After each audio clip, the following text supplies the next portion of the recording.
રાજ્ય સરકારે જાહેરાત કરી છે કે ધોરણ 10 અને ધોરણ 12ની બોર્ડ પરીક્ષાઓ આવનારા ફેબ્રુઆરીના અંતિમ સપ્તાહથી શરૂ થવાની છે।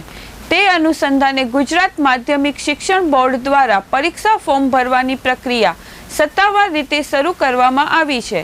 બોર્ડના જણાવ્યા અનુસાર 7 નવેમ્બરથી ધોરણ 10 અને 12ના તમામ નિયમિત વિદ્યાર્થીઓ ફોર્મ ભરવાનું શરૂ કરી ચૂક્યા છે।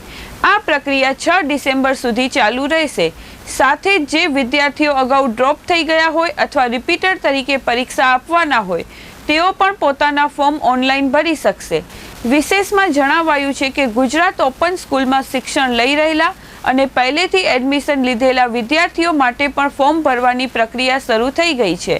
આવા વિદ્યાર્થીઓની ફી રાજ્ય સરકાર દ્વારા ગ્રાન્ટ રૂપે ભરવાની વ્યવસ્થા કરવામાં આવી છે, તેથી તેમને કોઈ વધારાનો ખર્ચ કરવો નહીં પડે। શિક્ષણ વિભાગે વધુમાં કહ્યું છે કે જો કોઈ વિદ્યાર્થી 6 ડિસેમ્બર સુધી ફોર્મ ભરવામાં રહી જશે તો તેઓ લેટ ફી સાથે પણ પોતાનું ફોર્મ સબમિટ કરી શકશે। શિક્ષણ વિભાગે વિદ્યાર્થીઓને સમયસર ફોર્મ ભરવાની ખાસ અપીલ કરી છે, જેથી આગળ કોઈ મુશ્કેલી ન ઊભી થાય। ધોરણ 10 અને 12ની પરીક્ષા ફેબ્રુઆરીના અંતમાં શરૂ થનાર છે। એ માટે રાજ્ય સરકારના શિક્ષણ વિભાગના ગુજરાત માધ્યમિક શિક્ષણ બોર્ડ દ્વારા જાહેરનામું પ્રસિદ્ધ કરવામાં આવેલું છે, જેના અંદર તમામ 10મા 12માના વિદ્યાર્થીઓ એ 7મી નવેમ્બરથી આપણે ફોર્મ ભરવાનું શરૂ થઈ ગયું છે।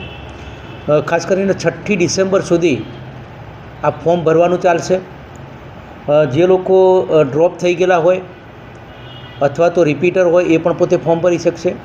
અને ખાસ કરીને જે ડ્રોપ થઈ ગયેલા હતા એ લોકો માટે ગુજરાત ઓપન સ્કૂલના અંદર જેમના એડમિશન થયા હતા એ લોકોના ફોર્મ ભરવાની પ્રક્રિયા પણ ચાલુ છે। અને એના ફોર્મ એની જે ફી થશે એ પણ સરકાર ભરશે, એની પણ ગ્રાન્ટ અમે આપી દીધેલી છે।